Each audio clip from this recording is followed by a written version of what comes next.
जय माता रानी। दोस्तों चैत्र नवरात्रि का 7वां दिन अत्यंत ही महत्वपूर्ण माना जाता है, क्योंकि इस दिन माँ दुर्गा के 7वें स्वरूप माँ कालरात्रि की पूजा अर्चना की जाती है। माता कालरात्रि को वीरता और साहस की देवी माना जाता है, जो अज्ञानता, भय और दुष्ट शक्तियों का नाश करती हैं। माता का स्वरूप अत्यंत ही भयावह होता है, लेकिन वे अपने भक्तों को सभी संकटों से बचाने वाली और सुख समृद्धि प्रदान करने वाली देवी मानी जाती हैं। माँ कालरात्रि श्याम वर्ण की हैं। इनकी 4 भुजाएं हैं और इनकी सवारी गधा है। इनके एक हाथ में खड्ग और दूसरे हाथ में अग्नि की मशाल होती है। इनके अन्य 2 हाथ वर मुद्रा और अभय मुद्रा में होते हैं, जो ये दर्शाते हैं कि वे अपने भक्तों को आशीर्वाद और सुरक्षा प्रदान करती हैं। इन्हें शुभंकारी भी कहा जाता है, क्योंकि इनकी कृपा से साधकों को आध्यात्मिक एवं सांसारिक लाभ प्राप्त होते हैं।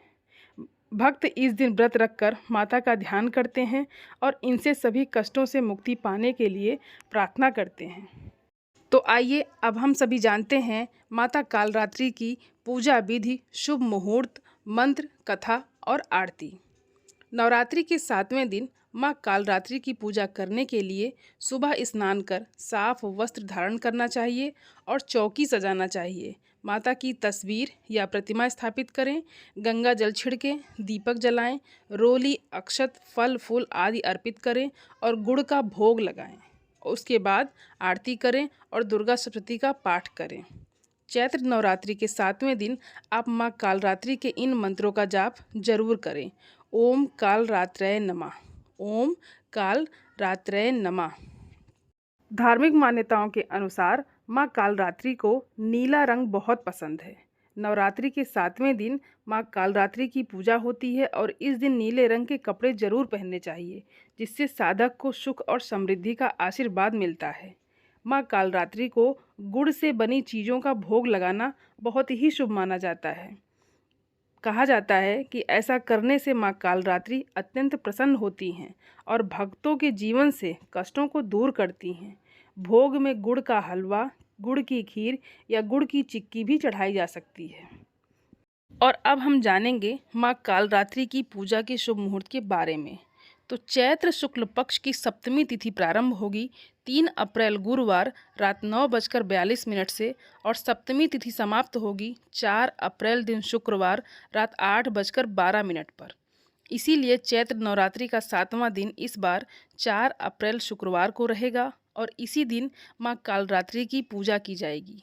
4 अप्रैल को इस बार भद्रा भी लग रही है और भद्रा काल रात 8:12 से प्रारंभ होगा, क्योंकि अगले दिन सुबह 6:07 तक रहेगा।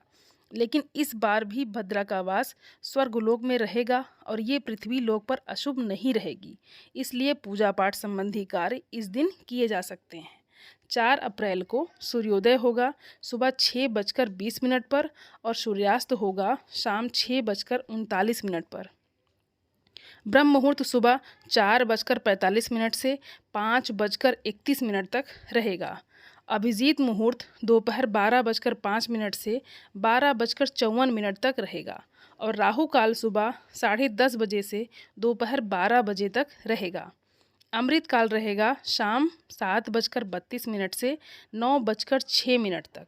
और इस बार पुनर्वसु नक्षत्र का शुभ योग भी 4 अप्रैल को बन रहा है। पुनर्वसु नक्षत्र सुबह 5:21 से सारा दिन रहेगा और माँ कालरात्रि की पूजा क्योंकि मध्य रात्रि के समय में भी की जाती है, तो माँ कालरात्रि की पूजा का शुभ मुहूर्त इस दिन रहेगा सुबह 4:59 से 6:08 तक। विजय मुहूर्त दोपहर 2:30 से 3:30 तक शाम रहेगा और शाम की पूजा का मुहूर्त शाम 6:41 से 7:49 तक रहेगा। गोधूली मुहूर्त शाम 6:39 से 7:02 तक रहेगा और निशिता मुहूर्त रहेगा, जिसमें माँ कालरात्रि की विशेष पूजा की जाती है मध्य रात्रि 12:01 से 12:45 तक। तो आइए अब हम सभी सुनते हैं कालरात्रि माता की कथा। पौराणिक कथा के अनुसार शुंभ, निशुंभ और रक्त बीज नाम के दैत्यों ने अपना आतंक तीनों लोकों में फैलाना शुरू कर दिया था। सभी देवगण भगवान शिव के पास गए। जब भगवान शिव ने सभी देवताओं को चिंतित देखा तो उनसे उनकी चिंता का कारण पूछा। तब देवताओं ने भगवान शंकर से कहा, हे भोलेनाथ, शुंभ निशुंभ और रक्तबीज नामक दानवों ने अपने उत्पात से हम सभी को परेशान कर रखा है। कृपया कर हमारी मदद करें। ये सुनते ही भोलेनाथ ने अपने समीप बैठी माता पार्वती की ओर देखा और उनसे उन दानवों का वध करने की प्रार्थना की। भगवान शंकर की विनती सुनकर देवी पार्वती ने उनके सामने नतमस्तक होकर उनका आशीर्वाद लिया और वहां से जाने की आज्ञा मांगी और दानवों का वध करने निकल पड़ी। माता पार्वती ने दानवों का वध करने के लिए माँ दुर्गा का रूप धारण किया। इस रूप में वो सिंह पर सवारी करती हुई अति मनमोहक और शक्तिशाली प्रतीत हो रही थी। माता को देख सभी राक्षस अचंभित हो गए। उन तीनों ने माता के साथ एक घमासान युद्ध शुरू किया। दैत्यों ने अपना पूरा बल लगा दिया परंतु माता के सामने नहीं टिक पाए। आदिशक्ति ने शुंभ और निशुंभ का वध कर दिया। इसके पश्चात माँ ने रक्तबीज के साथ युद्ध करना शुरू किया। रक्तबीज कोई मामूली दानव नहीं था।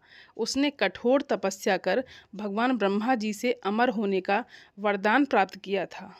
भगवान ब्रह्मा ने उसे ये वरदान दिया था कि जब भी उसे कोई मारने का प्रयत्न करेगा तब उसके शरीर से निकली खून की बूंदें जैसे ही धरती को स्पर्श करेगी वैसे ही अनेक रक्तबीजों का जन्म होगा। इसी वरदान के अनुसार जैसे ही माता ने उस पर प्रहार किया उसकी खून की बूंदें धरती पर गिरी और अन्य रक्तबीज प्रकट हो गए। उसी क्षण माँ दुर्गा के शरीर से एक ऊर्जा का संचार हुआ। माँ कालरात्रि का निर्माण हुआ। भले ही वो दानव अति शक्तिशाली था परंतु माता से जीत पाने का समर्थ उसके अंदर नहीं था। माँ कालरात्रि ने रक्तबीज को अपनी कटार से मार गिराया और जैसे ही उसके शरीर से खून बहने लगा उन्होंने उसका रक्त पान कर लिया। माँ कालरात्रि की पूजा सप्तमी के दिन करने के पीछे भी एक बहुत बड़ा कारण है। ऐसा कहा जाता है कि 6 दिन देवी की पूजा करने के बाद 7वें दिन हमारा मन सहस्त्र चक्र में स्थित होता है। इस चक्र में हमारा मन सबसे साफ और शुद्ध स्थिति में होता है। इस दौरान कालरात्रि की पूजा करने से हमें ब्रह्मांड की सभी सिद्धियों की प्राप्ति होती है और सारी असुरी शक्तियाँ हमसे दूर भाग जाती है। नवरात्रि के 7वें दिन माँ कालरात्रि की पूजा करने से विशेष फल की प्राप्ति होती है।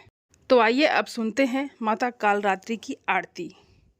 काल रात्रि जय जय महाकाली, काल के मुँह से बचाने वाली, दुष्ट संहारक नाम तुम्हारा, महाचंडी तेरा अवतारा। पृथ्वी और आकाश पे सारा, महाकाली है तेरा पसारा। खड़ग खप्पर रखने वाली, दुष्टों का लहू चखने वाली, कलकत्ता स्थान तुम्हारा, सब जगह देखूं तेरा नज़ारा। सभी देवता सब नर नारी, गावें स्तुति सभी तुम्हारी। रक्तदंता और अन्नपूर्णा की कृपा करे तो कोई भी दुख ना कोई चिंता रहे, ना बीमारी, ना कोई गम, ना संकट भारी। उस पर कभी कष्ट ना आवे, महाकाली माँ जिसे बचावे। तू भी भक्त प्रेम से कहे, काल रात्रि माँ तेरी जय। जय माता रानी। दोस्तों उम्मीद करती हूँ ये वीडियो आप सभी लोगों को अच्छी लगी होगी और आप सभी सनातनी भाई बहनों से मेरा विनम्र निवेदन है मेरे चैनल को सब्सक्राइब ज़रूर कर लें और वीडियो को लाइक और अपने फैमिली फ्रेंड के साथ शेयर ज़रूर करें। आप सभी को जय माता रानी। धन्यवाद दोस्तों।